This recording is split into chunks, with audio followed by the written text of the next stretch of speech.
Onion వేస్తాను. కొంచెం వేగిన తర్వాత రెండు కప్పులు చింతచిగురు.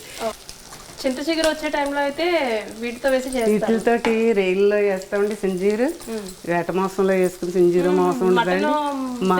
మళ్ళీ చికెన్ సింజీరు వండుతానండి. చిన్న చేపలో చింతచిగురు వండుతానండి. చేపల కూరలో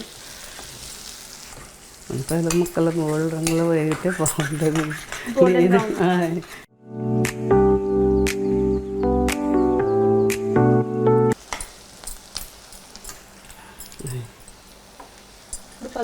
ఒక అర స్పూన్ పసుపు అండి, 2 స్పూన్లు కారం వేస్తాను. ఆల్రెడీ మనం పచ్చిమిర్చి వేసినా కూడా చింతచిగురులో పులుపు పడుతుంది, కొంచెం కారం పడుతుంది. సాల్ట్ అండి.